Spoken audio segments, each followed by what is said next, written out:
started. Okay, so welcome Shay to Startup Masterclass. So today we have a very special guest speaker joining us, the team here at Bukit Vista. Her name is Shay Wang, and she's coming to us from a company called Ripple, which uses blockchain management to send money from all over the world.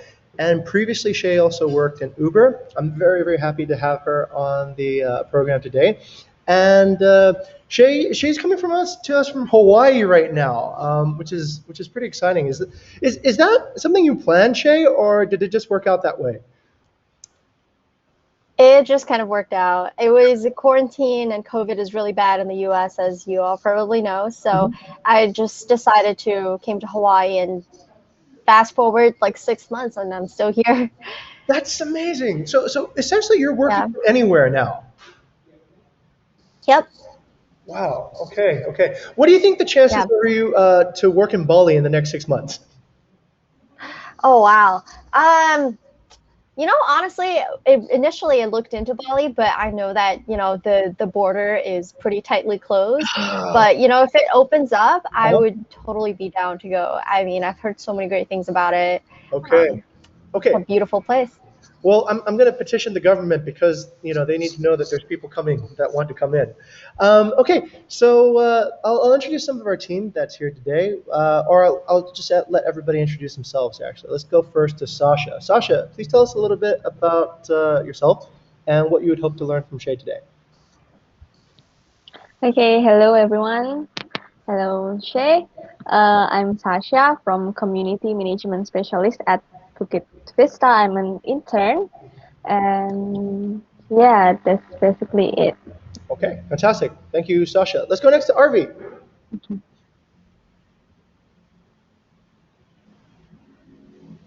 Okay, hello Shay. My name is Arfi. I am currently still an intern in human resource. I come to the Startup Masterclass because I need to learn more data-driven decisions. That is why I want to learn in this class. So yeah, nice to see you.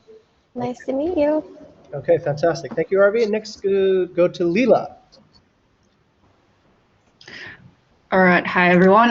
Sorry, I'm not turning my camera because my internet is a little bit terrible at the moment. So hi everyone, I'm Lila or Camelia, and I'm a digital marketing intern currently living in Jakarta.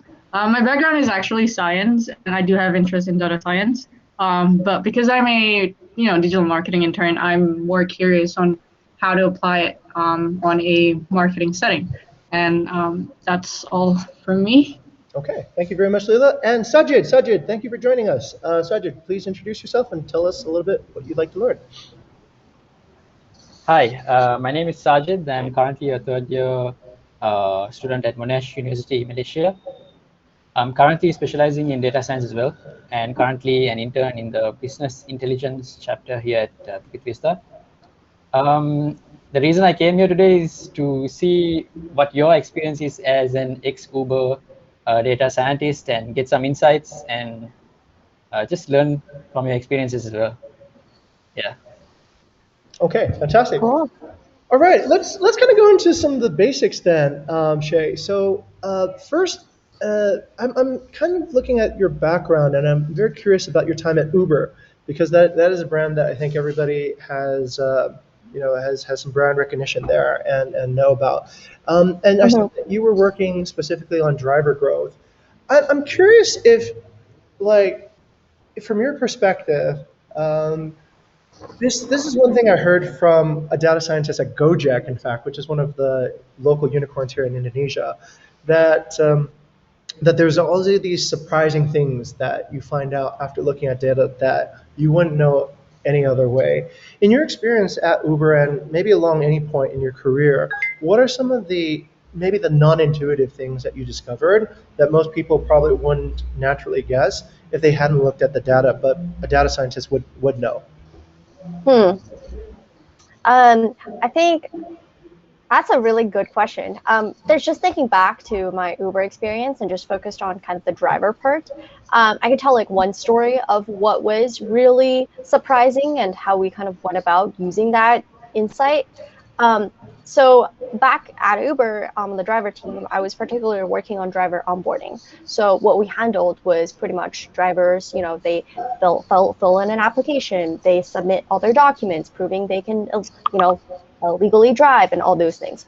And then they actually go through a background check process where maybe after a few days or a few hours, they get notified, hey, they've passed and they can now start their first trip.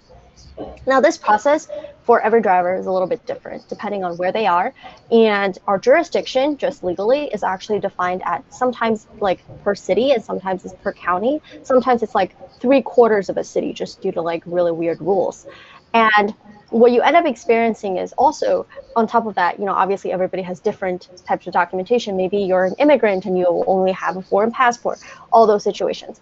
So everybody's wait time is like really different. Sometimes you get onboarded within like a minute, and sometimes I'm sure you've all experienced when you actually have to wait like days and you never hear back and you're like, how do I talk to customer support? And it's not a real person.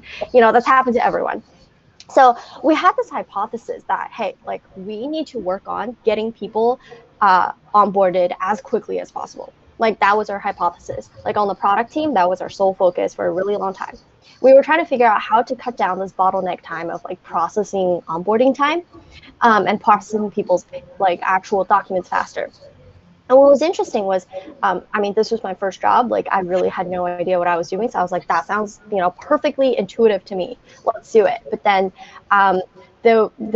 luckily, the engineering manager I was working with, he really had a really good sense for those things. He really believed in finding like really robust scientific evidence and everything.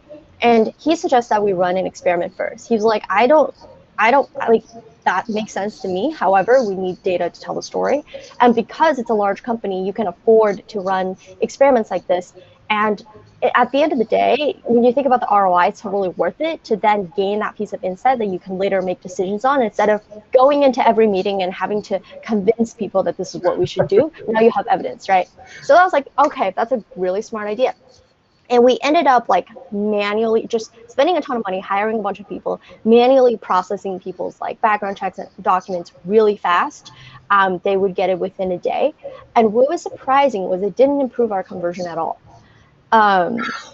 Okay. Surprisingly, people, when, whether it gets processed within like a week or within like 2 days, it doesn't actually increase the percentage chance they end up taking a first trip as a driver.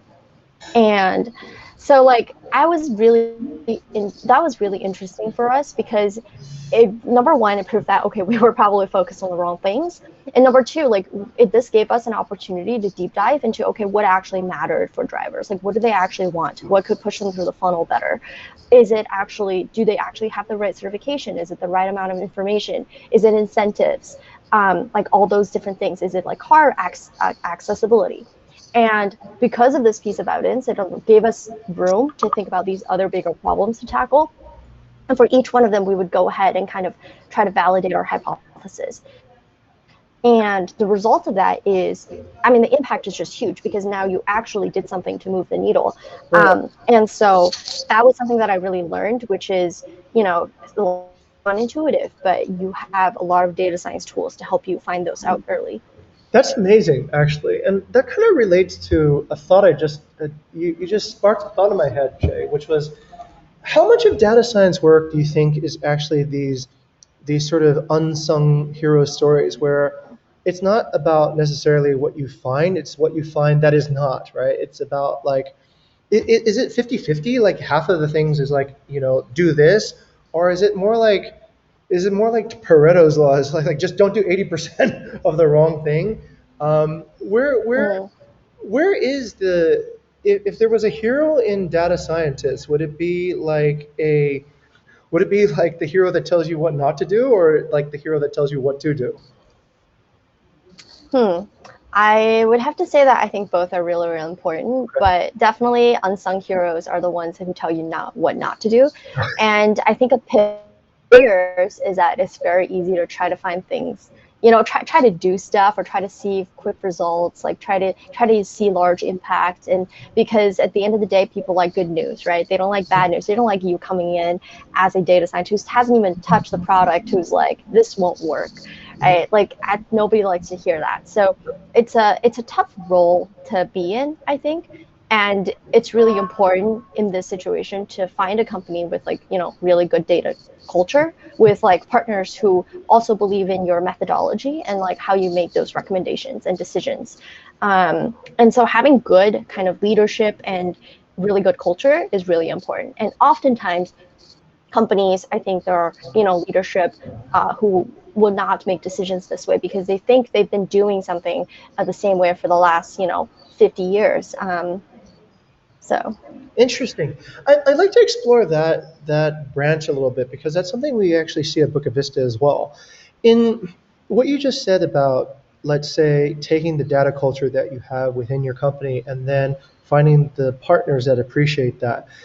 Were there any partners that you had challenges overcoming, like their non-data belief culture, which is something we face a lot because a lot of we work in property management, so we kind of take all the good data and we try to steer property owners along the right path. And a lot of these are counterintuitive, right? It's about like necessarily how selling your property for less might actually earn you more revenue. In dealing with partnerships, have you found any strategies that are more successful than others, or have you found any sort of ideas that how much of data science is persuasion by numbers and how much of it is persuasion by understanding how people work? Oh, wow.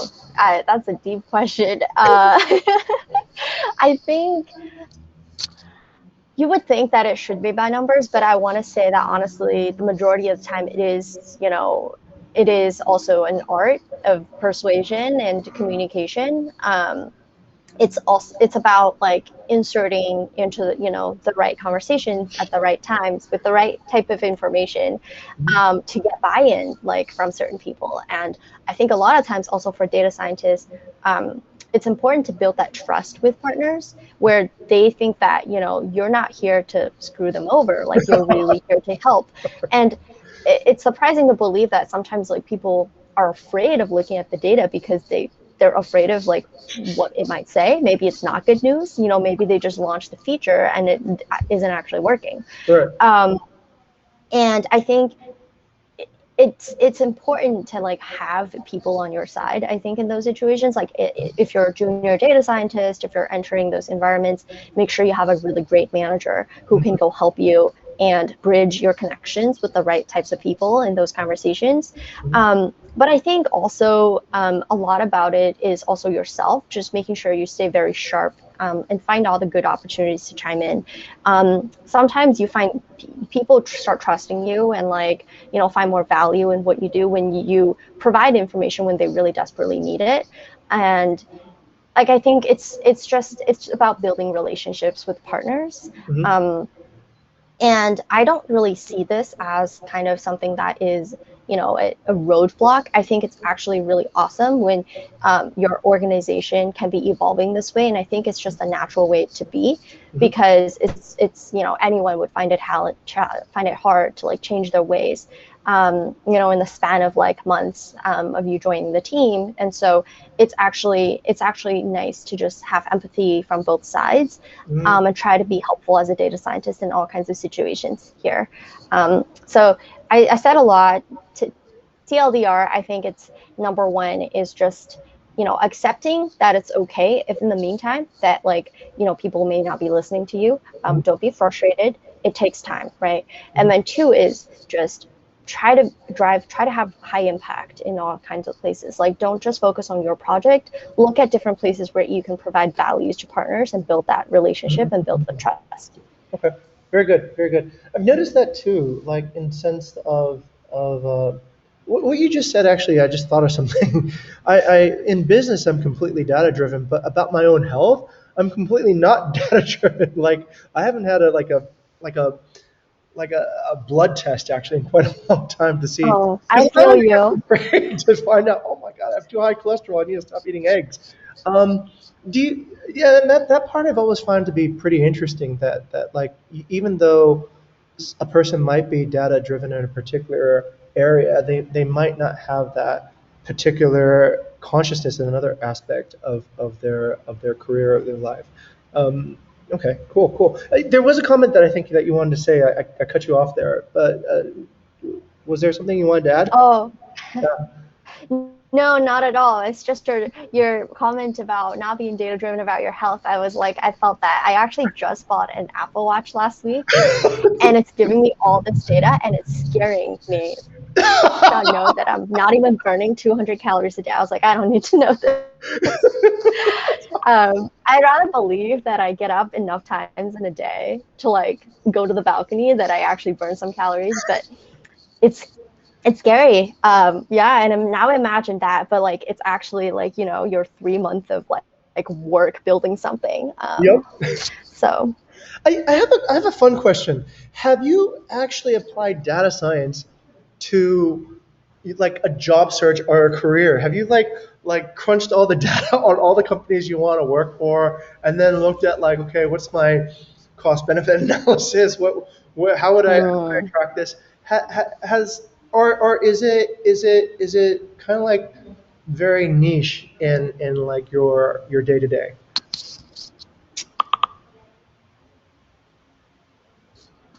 yeah, I think that I've definitely used data in my day to day, not really for job searching though, just because I think I've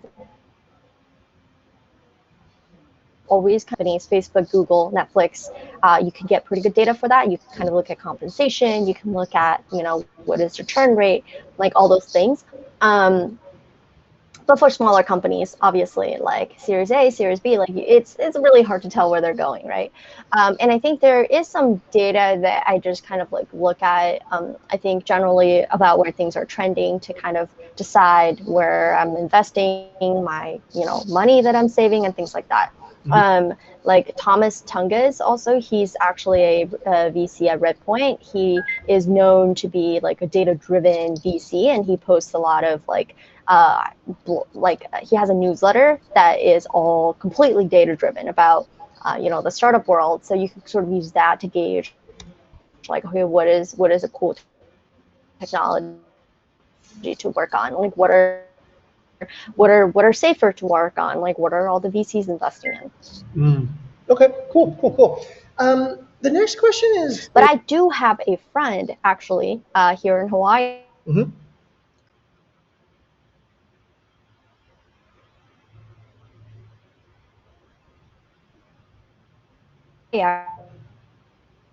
Actually, he interviewed hundreds of times. Yeah. Oh, okay. Oh, sorry, I skipped a little bit, but you have a friend in Hawaii, you were saying?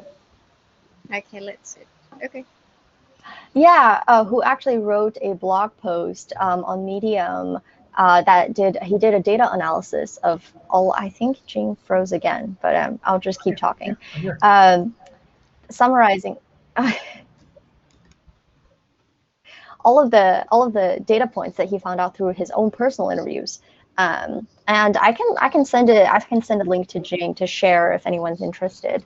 Perfect. Basically, it looks at the types of interviews and types of questions asked and funnel conversion. Yeah. Okay, sounds good.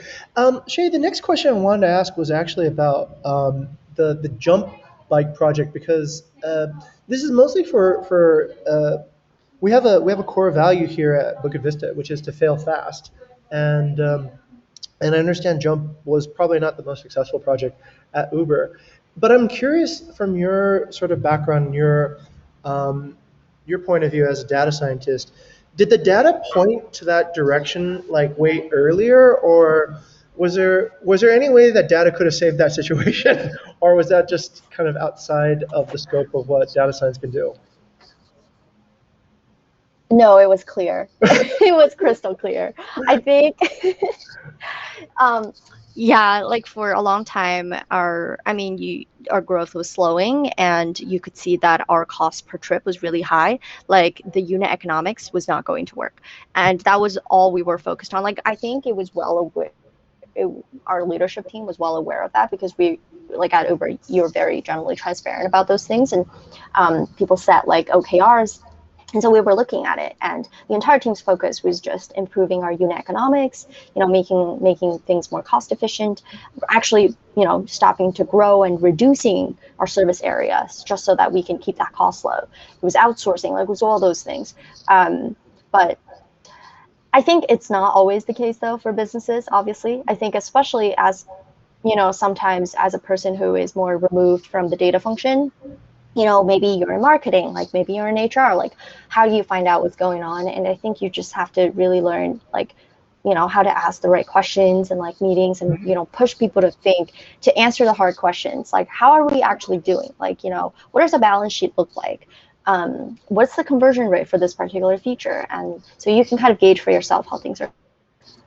Interesting, interesting. That was actually related to kind of my follow-up question, which is you mentioned, I think, the KPIs for success were the unit cost per trip, and I forgot the other metric that you mentioned, but I'm curious about how you go about like actually determining that's the right KPI. Like there must be so many things that could actually tell you the truth about a Mhm. particular situation. Um, does data science help you discover that, and does data science then help you understand which KPI is actually better? Mhm. Um, I would say that it's actually not like a core data science skill, but it is something that sets a junior data scientist apart from like a functional leader, like a senior, more staff data scientist who can be a partner to product teams and help them think through the business scenario. Mhm. This is actually something that I recently did at work, which is I was the one who came up with the proposal and the framework for our organization in terms of, okay, this is like how this is a framework of looking at our businesses. We're looking at our business verticals and our entire kind of organization. And from there on, like, how do we decide how to measure success?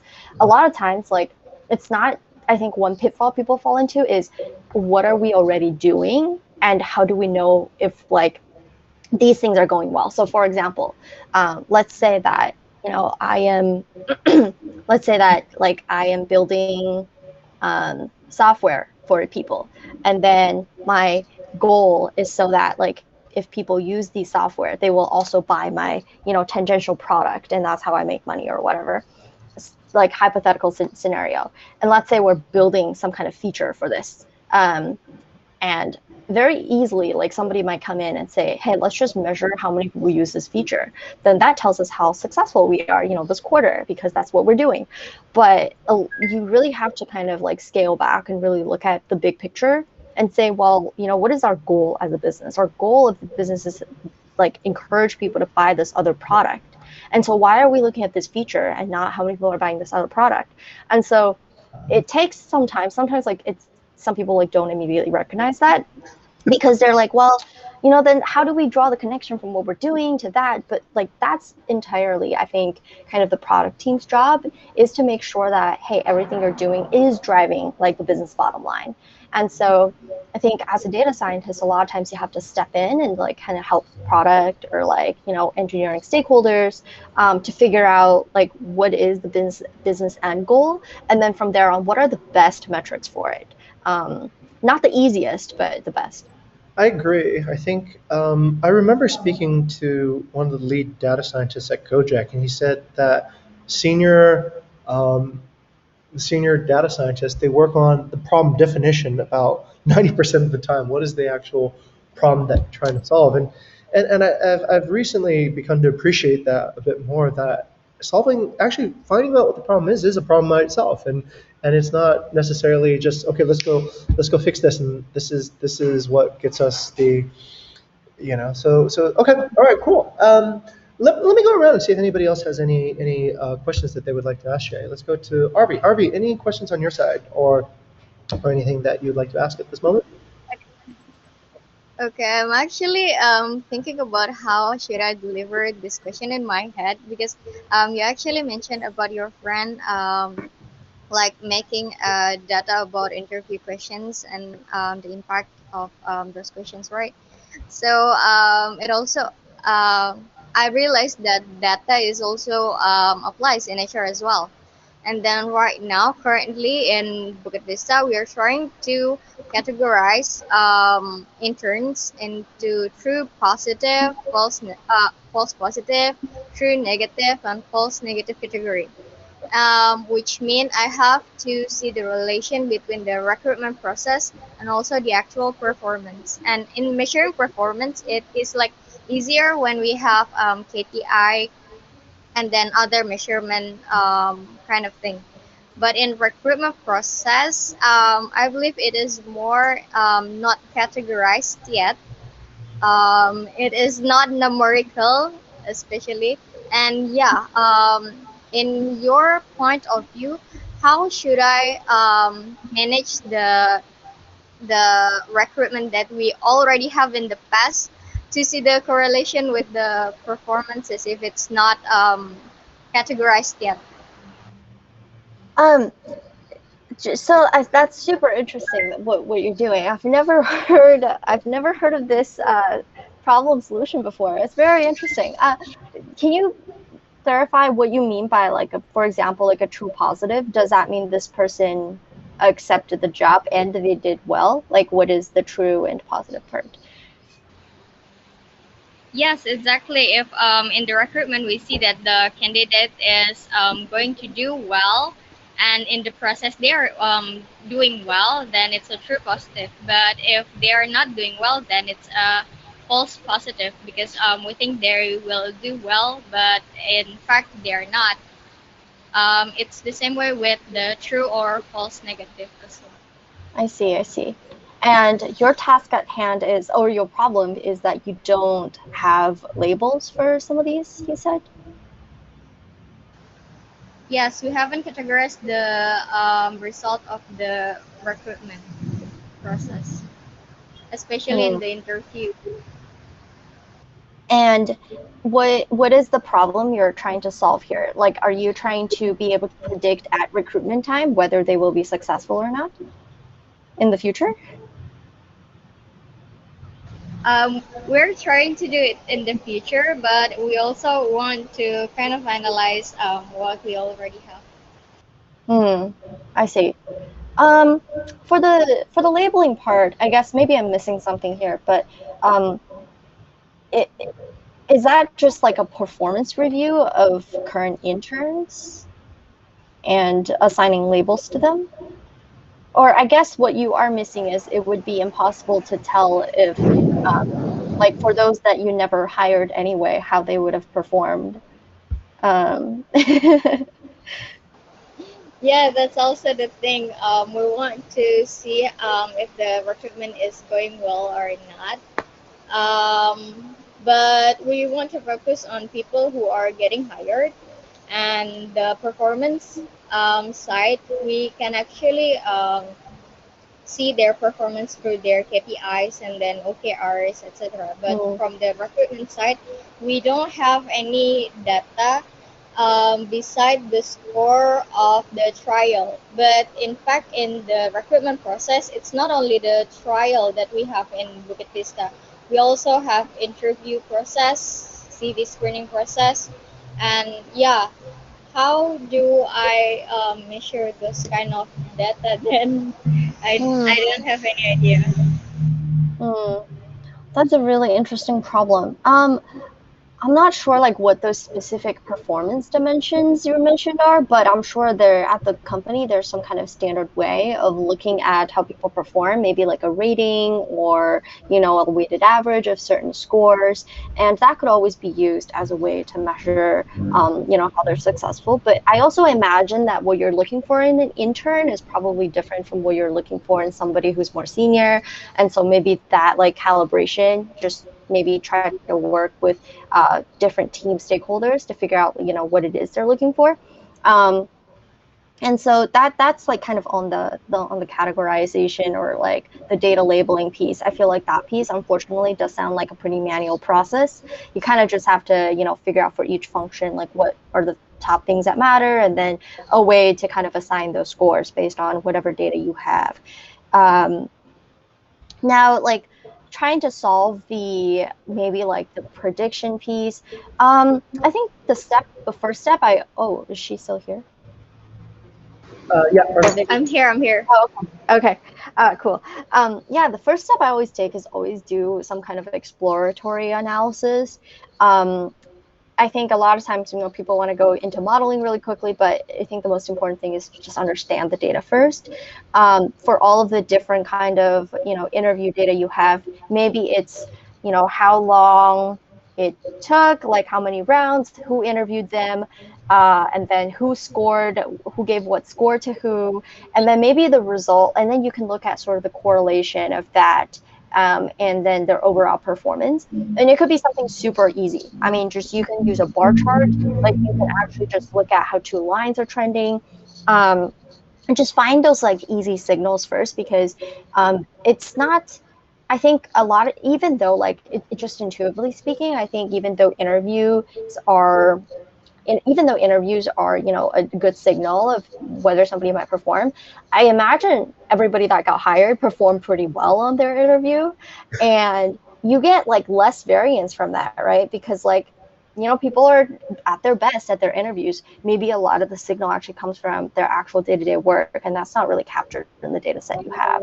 So um, and another question I had here is about actually using this data. Let's say that, okay, we built this magical model, and all of a sudden we can predict, based on how an interview went, whether this person's going to perform in the future. The problem is you got to finish all that interview first, right? So when you're interviewing someone and you're trying to collect data, but you got to go through the entire interview process first and collect all that data. So I guess my question here is, are you trying to make a recommendation to the team to say, hey, you just did all this interview and we know you like this person, but we don't think you should hire them because, you know, A, B, and C, our model says this person will not perform based on the interview. Like, I think that is a difficult kind of recommendation to make just in a real world situation. However, like maybe what could be really helpful is looking at, say, you know, the correlation of who interviewed who and like gave what results, because that is more frequently, I think, what gives interviewers or what gives like people various qualities, because everybody looks for different things. And, you know, maybe certain things or certain people are more lax like on certain criteria, and maybe that's where you make the recommendations. You go to the interviewers and you say, hey, you gotta focus on these questions more, or you gotta be more stringent with these sets of qualities. Because, you know, we saw that, you know, people that you hired ended up, you know, not doing as great in the area. And I think that's maybe, but yeah, sorry. I think I'm not sure if I answered really your question, because honestly, it's super interesting as a problem. I never had to think about this before. It's actually give me insight of yes, I would agree on collecting the data of who gives score to who, like and also looking correlation with the performance of the interns, and then certain qualities that we want, do it really shows, or is it lacking, and then who interviewed this person, and they probably need to focus on those qualities. I believe they will help us in a way for the interview, and thank you very much for the recommendation. No problem. All right, thank you very And much. good luck with your project. Okay, thank you, Shay and Arvi, for the question and the answer. To give a little bit more context also around Arvi's project, so what we're trying to do in HR, Shay, is to find a way to use data to improve intuition and reinforce intuition that has a positive correlation with performance, and reduce intuition that has a negative correlation with performance. So what I've sort of Mm, guided Arvi and the team to do is to look for, okay, let's say, just a silly example, let's say a candidate was wearing a blue tie to the interview, and you noticed that, right? And, you know, 6 months later, they turned out, hey, this candidate actually, you know, did really well. So you should trust your intuition on that, right? That particular moment. mm, Um, let's say maybe a candidate was late and you had an intuition, okay, this could translate into behavior of, let's say, not being committed, not being responsible to work later, and see if you could actually connect that observation to an actual performance outcome. mm, Because in HR, mm, I find that the delay is so long between the point where you observe something and the point where the output is actually measured, that mm, it becomes kind of like hard to actually refine your intuition. So that was kind of like what we're trying to Mm. to sort of measure in our HR team. And of course, if you could do that, then you could progressively build better and better intuition. I hope. I was thinking about that. Mm. Interesting. Oh, Wow. okay. Let's go over to Sasha. Sasha, any questions on your side, Sasha, that you would like to ask? Yes, wait, I will read it. Okay, so our community chapter is currently building a new partner satisfaction survey. From the old ones, we found that our partner is not very truthful, also less specific when they have to input their feedbacks themselves into the survey. So we have to do it for them by interviewing and fill the answer ourselves. Do you ever face anything like this? How do you overcome this kind of situation? Mm. Yeah, I actually did face this once. So school, I actually interned at a company called Civis Analytics. They are basically the data science. They're like the data science team for the Democratic Party in the United States here. And so all they did was polling people, like, it was polling for political candidates and trying to survey people, like figuring out like where people stand on their beliefs and calling people, surveying people by mailing them like all kinds of stuff. Um, that was always a challenge, whether people are being truthful, and also how to get people to respond. Obviously the people that are responding are already kind of biased. And so that's always kind of the issue with surveys. I would say probably like two things here. Number one is, unfortunately, if you don't have data, you don't have data. It's just a problem that exists and is pretty difficult to fix. But knowing like what sort of data is missing can be really helpful. So one, data science, I don't know how quantitative your data might look like, but if it is indeed like really quantitative, there are techniques from like data science that can help you correct for certain distribution. Like for example, let's say, within your users, like only the men like to answer the survey, like 3 women answered. Like, and that in reality, it's like half and half of your users. And so how do you correct for that? And I mean, it's not the best method, but it's better than not correcting for it. So there's something called raking. It's called raking a survey result. And the word rake is basically like raking the field. You can kind of like Google that, and there are a bunch of different algorithms for raking surveys. It's essentially reweighting your survey results based on whatever the representation you actually got was, conditional on sort of what your actual user distribution looks like. And that could be demographics. It could be like other indicative characters like their behavior. So that's one way of kind of rebalancing your data set. And the second way, which is I think has more to do with just looking at alternative data sources. Is there another way where you could get feedback from users? And usually that's like looking at behaviors, like tracking like how they're actually using the product, or how, like different kinds of behaviors they have. But let's say that, you haven't launched a product at all, and survey people's like opinion about a hypothetical product. Now, like, there's no behavioral data here.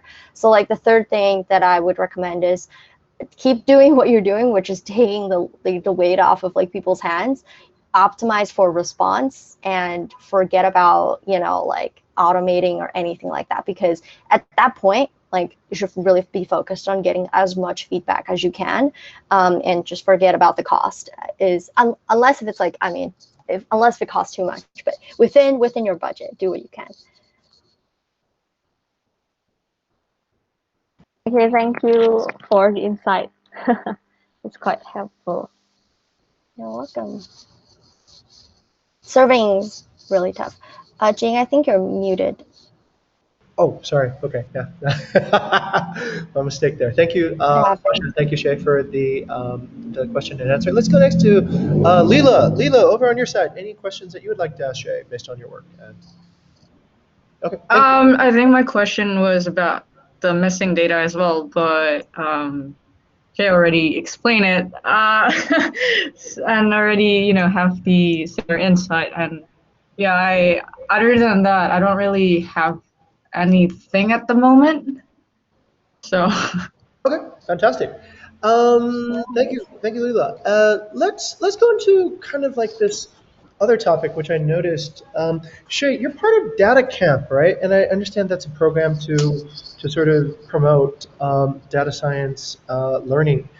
What sort of challenges do you face, like in term and ways of overcoming those challenges, of course, in kind of driving organizations to become more data driven? Like you said, I think you mentioned some things about persuading like partners, about showing value by having the right timing and kind of really understanding your opportunity to slip that data in there so it has the most personal impact. But what about like I just had a discussion with my COO and he gave me some feedback that I need to be more data driven in the HR department, which I'm currently leading, and and uh, and but I am trying to do that, right? Why doesn't it show? And then we came upon like kind of a conclusion. It's sort of we want the team to ultimately make more independent decisions. So we kind of have to let them grow more accustomed to understanding and using data on their own. What sort of do you have any teaching tips or techniques or methods? We currently use like a Socratic method, so we just kind of teach by asking a lot of questions until a person kind of builds up their own natural understanding. But do you have any methods that you find particularly effective in creating better data awareness, better data-driven decision making, and just kind of like data culture that you're looking for? Mm-hmm. Yeah, definitely. I think within, also before I start, I apologize, but I think my laptop is going to die and it keeps on flashing. So let me just check and make sure it is charging. Okay, great. Okay. Anyways, going back to your question here, I think it's, I don't know whether like how big Bukit Vista is, but like how many employees do you guys have? Let me ask Arby. Arby, how many employees do we have? Around 30. 30? Yeah. Okay. I see. So small, medium, so SMB, small, medium-sized company. Um, I think generally for, especially for a small company, it's hard to be data driven. Why? Because you don't have that much data. Like you just do not. You can look back like 10 years and you have like, yeah, you have like, people, but it's not like 100,000 user data. Mhm. And so I think that makes it pretty difficult because at the end of the day that um, there's a sample size issue, right? Whatever data you look at, law of large numbers. Like when you don't have that, unfortunately, the quality is like kind of sabotaged. Yep. And so, I think then in these situations, I will be honest, I actually haven't been at a really, really small company, so I'm not sure if like this necessarily applies, but we often have to make a trade-off of even just on our team, I feel like we are, and I imagine for you guys maybe too, is often there's like a resource constraint and then you're constantly kind of between the battle, like let's collect more data, let's like have more infrastructure so we can get more information from the limited, environment like we actually have.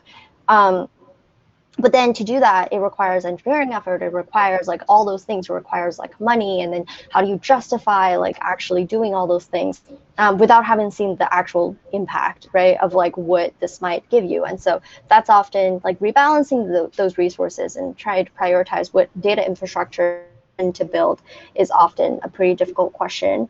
And until you have that, I think it's important for, this is kind of, I think, the job of the data scientist. As a data scientist, I would say to just use what you have to kind of raise awareness. It sounds really generic, but I'll give you some more concrete examples. So within our company, so two things that my manager and I started. One is we started sending out something called data drops. So every week we actually send out some sort of like exec newsletter where we look at a piece of data we don't think anybody has looked at, whether it's within our company or outside, and provide some kind of insight to people. And usually it's like kind of it's like a 2-minute read. You know, our target audience is like people using the bathroom and bringing their phone or just reading it in there. So using those opportunities, you know, you kind of like just you help people just start building those intuitions that maybe when they face a certain situation, like these are the type of data questions that they want to ask. Another thing is not just by showing kind of like what questions you can ask, but also what methodologies does data science provide. So I think a lot of people, you know, without knowing like what it can do, it's pretty hard for them to think about how to apply it. Like as like, let's say I'm a PM and I had no idea machine learning models existed, like I would never ask somebody for it, and I would just rely on my old methods, right? So I think it's important for data scientists to start showing that these methods can indeed bring value and can be applied. And so we started doing these projects that are called Moonshot Project. And I led a group of 2 data scientists where we took tangential problems that our organization faced, and then we put like actual data science methods behind it. And then we posted results like, hey, if you just did this, like maybe you can have this result. Now look at what this machine learning model did or this time series model did. And it just opens new doors because now people start flooding to you. They're like, wait, I have this problem. Like maybe can your model solve my problem? And so I think that has been actually really helpful, like both of those things. Okay, fantastic. That's kind of like the miracle that I've seen with we had a time when the quantity of our data collection was increasing, and we had brought on essentially more people to analyze and process the data so that we could be more helpful actually to a lot of property owners by predicting their revenue, and by doing so have control over the pricing strategy. So that's where data science kind of came to Bukit Vista in its initial utility in the company. But since that time, we've kind of applied it to almost everything. Like we apply it to our recruitment funnel now and try to understand, okay, where is our recruitment funnel lacking, and why is this process not delivering the results? We apply it to almost like everything, to even any event. Right? We're looking at an event and we're like, we sent out these many invitations. Why are they not being open? If they're not being open, why is that? And so we've taken kind of like an industrial engineering process and a marketing understanding. We've merged it to just almost everything now is quantifiable, and that allows us to sort of dive into a particular stage of a process or a workflow and engineer it to become better and better and innovate on the key points. But that's okay. That's helpful. The last thing is Ripple. So this is pretty interesting. I'm going across Ripple and I see that you guys are. Is it like TransferWise but on the blockchain? Like it sounds really interesting. I'm really curious about what problem you're solving and why data science would be necessary to help payments. I know at PayPal, because some of my friends work there, they were using data science to estimate risk. Like, you know, they're actually not they're not transferring money. They're holding their own money, and they're giving it to you while they wait for your money to actually come in. But they're taking that risk because they understand you're probably not going to run away. Is that sort of the utility of data science at Ripple, or what sort of functionality does your new company work on in data science? Yeah, really good question. A lot of people actually ask that. They're like, what like data is there to do like for a blockchain company? Like it's just cryptocurrency. You're right. Like honestly, when I joined, I had no idea what I would be working on. I was like, this is kind of crazy, but let's do it. So the company actually works on 2 sets of things. So the first thing is cross-border payments. Is trying to solve the cross-border payment problem, which is the fact that it is slow. I don't know if any of you have ever tried to like send money abroad, but it's really annoying. If you're, especially when you're crossing, like doing all the foreign exchange, usually you have to go to like a website like MoneyGram, TransferWise, or whatever, and they tell you some kind of spot rate in the moment. They're like, okay, it's going to be at this rate. And then it kind of like changes over time, so you're kind of waiting for that good rate, and then it charges a crazy fee, and you're like, okay.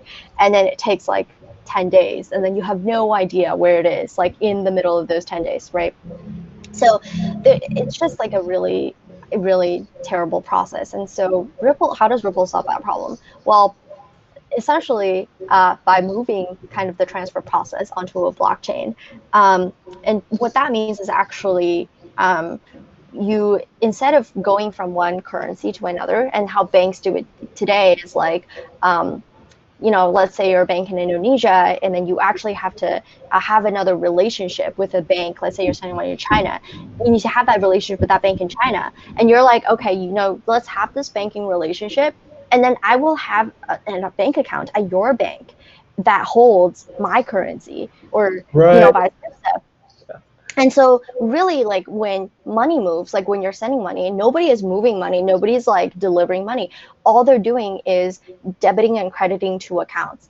And so that shouldn't really take that long, right? But when it takes that long, there's a ton of risk. The reason why you pay so much fee for MoneyGram, for TransferWise, is because banks need to account for those liquidity risks. Like, what if I don't have enough money? Or like, what if the forex rate changes over this period of 5 days to waiting for this to settle? And so to account for that risk, they have to charge fees, and the consumers end up shouldering a large part of it. Yeah. And so how you to solve the problem is if you exchange via a cryptocurrency. Why? Because a cryptocurrency settles, like for an XRP payment, settles on average within 2 seconds. And all you have to do is, let's say you're sending money from Indonesia to China. Now you can exchange, what's the currency in Indonesia? Rupiah. Rupiah. Yeah. So you exchange rupiah into XRP, which is like the currency we use, immediately gets into China, and that gets exchanged into Chinese yuan right away. Wow. And so all of a sudden we shorten this process. So our customers, when they send cross-border payments, it takes like less than 10 minutes, like the entire process. And it's cheaper because then all of the risks that you're previously paying for now is diminished. A lot of people will say, well, like really volatile, but it is volatile when you look at it over like a time span of like a day, but within like 2 seconds actually doesn't move much usually. So that's why it's a great solution for this particular problem. Okay. Now, that's the first part of the business. The second part is we're trying to, build developer community around this technology. Like, a lot about crypto isn't necessarily, I think, as you can see, real application. A lot of it is just people memeing around, like people, trying to sell stocks on a blockchain, like random stuff. But it's really kind of those things that's been pushing the technology forward and like showing people what it can actually do. So the team is really focused on that. And how data science plays in here is, number one, for the first cross-border payments, data science can help automate the entire liquidity process. So let's say like I'm sending from Indonesia to China, and I can choose, say, like 10 exchanges in Indonesia, and there's like 20 in China. How do I find out the best route given our current situation? Like the best routing for that particular payment. Based on who actually has liquidity at hand right now, which has like, just better spreads and all those things, when they're all like kind of trading terms, and essentially where can you get the best deal, like sending this money the quickest. Mm-hmm. So there's that. And two is kind of the other tangential problems that comes with trying to work with banks and institutional like kind of finance providers is you have this treasury function for them. Like maybe they hold some XRP in their hands, and how do you help them manage that? What is the risk of that? So there's some data science involved there. I know we're almost out of time, but just kind of applying to the second business, it's something that I'm still trying to figure out, which is like token economics. So when we're looking at this blockchain and this currency, how do we understand if it's doing well, and how do we value a token? Like what value does it provide? When you look at like the US dollar or like whatever like other currency, it's clear, right? People have this formula for looking at GDP and all those things. But for tokens, there really isn't like a formula. And so today we're still trying to figure out like what does it mean to be like a valuable token? How do you look at a token and assess its value? So that's more of an economics research question we're trying to answer. That's amazing. Actually, I had never. Thank you for elucidating the often. I feel like there's. I think I read a LinkedIn post. There's like sort of costs to every decision. I think it was more environmental costs in regards to carbon footprint. But I didn't realize that there are these costs, what we're actually paying for when we transfer a currency, and it's to cover that liquidity risk and how wow that's really fascinating, and it sounds like there's a lot of new frontier to be discovered in this particular realm. Okay, Yeah. this has been awesome. I've really enjoyed the session with Shay Wang coming from Hawaii today, with previously at Uber to talk about data science and its applications to life. So yeah, that's pretty much it. That's our Startup Masterclass today, and thank you so much, Shay, for coming and inspiring us and delighting us too at the same time. Well, thank you so much. You guys asked for some really, really good questions. And yeah, good luck to everybody on your really awesome, cool projects. Thank you so much. All right, fantastic.